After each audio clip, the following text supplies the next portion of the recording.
A paz do Senhor Jesus Cristo, Filho de Deus, que é o próprio Deus, que é o Espírito Santo, que está em todo lugar. Que a paz desse Senhor esteja na minha vida e na tua vida.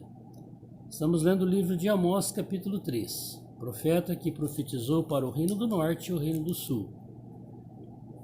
Amós 3:7. Certamente o Senhor Jeová não fará coisa alguma, sem ter revelado o seu segredo aos seus servos, os profetas. Que maravilha essa promessa e essa aliança de Deus. O povo de Israel e o povo de Judá foram levados cativos para a Assíria e para a Babilônia. Mas Deus não fez isso. Enquanto muitas e muitas vezes, por muitos e muitos profetas, ele não advertiu o povo com respeito àquilo que estaria para acontecer. Bramiu o leão, quem não temerá? Falou o Senhor Jeová, quem não profetizará? Hoje há muitos falsos profetas, mas os profetas de Deus não falam a sua própria profecia, mas pegam as profecias da palavra, que foi Deus quem deu, e falam para o povo com respeito à volta do Senhor, com respeito ao arrebatamento da igreja, com respeito ao reino vindouro, com respeito à salvação e perdição. Fazei ouvir isto nos palácios de Asdod e nos palácios da terra do Egito, e dizei: ajuntai-vos sobre os montes de Samaria, e vede os grandes alvoroços no meio dela, e os oprimidos dentro dela, porque não sabem fazer o que é reto, diz o Senhor, entesourando nos seus palácios a violência e a destruição. Samaria é a capital do reino do norte, é a capital do reino de Israel. É a capital do reinado de Jeroboão. E lá em Samaria, quando o povo foi levado cativo para a Assíria, o rei Tiglat-Pileser fez vir habitar muitos povos de muitas nações aonde ele reinava.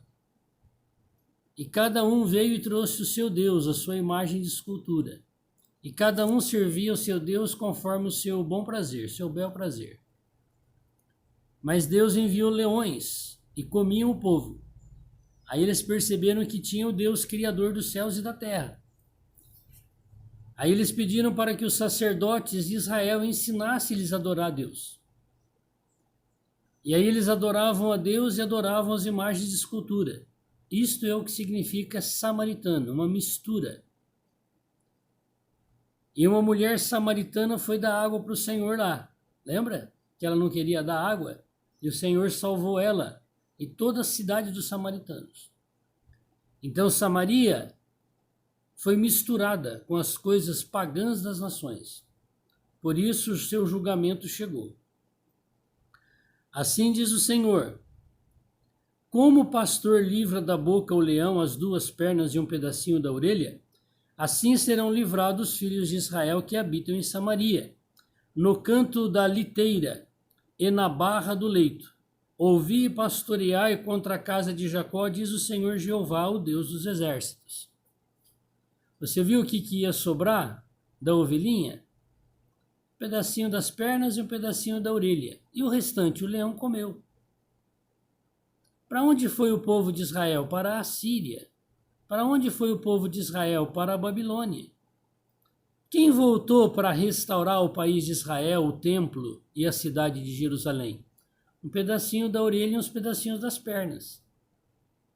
Olha que todo o resto foi devorado pelos inimigos.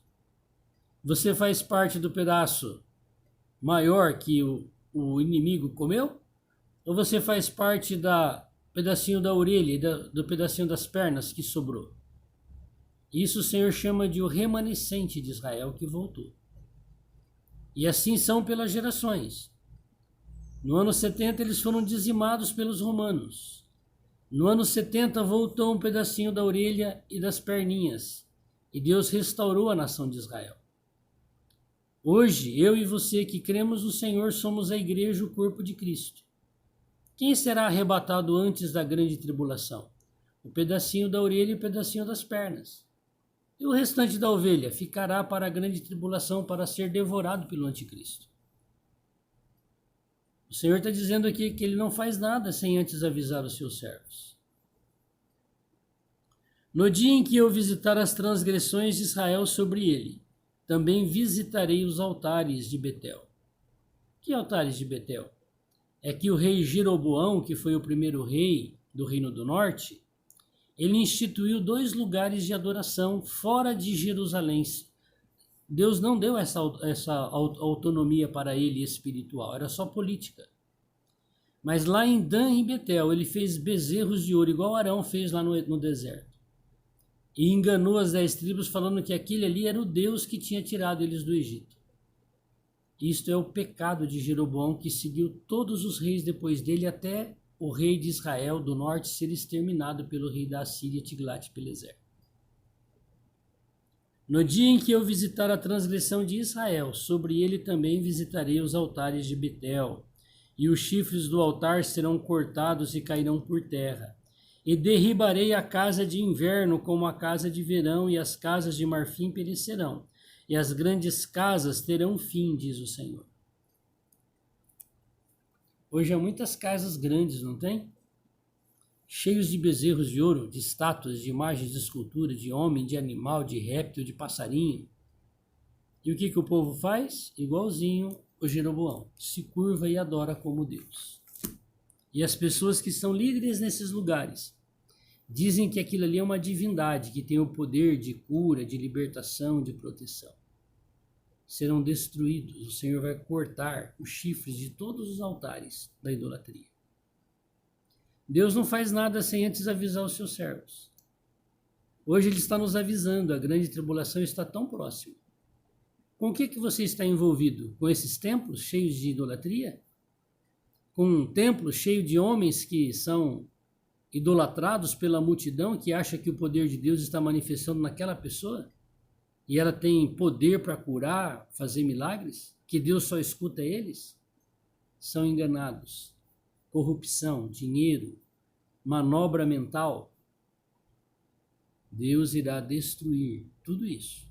Quando? Na grande tribulação. Está para começar. Vamos falar com o Senhor? Muito obrigado, Senhor, porque mais uma vez o Senhor está nos advertindo com respeito à grande tribulação, aonde o Senhor vai julgar toda a terra idólatra. Não permita nós termos nada nem ninguém no teu lugar diante da nossa vida. Nós queremos sempre andar juntos com o Senhor, te honrar, te obedecer, ter como único Deus. Nos ensina, Senhor, nos ser a sabedoria em nós, de como nós levarmos a verdade do Evangelho para todas as pessoas. Glória a Deus. Amém.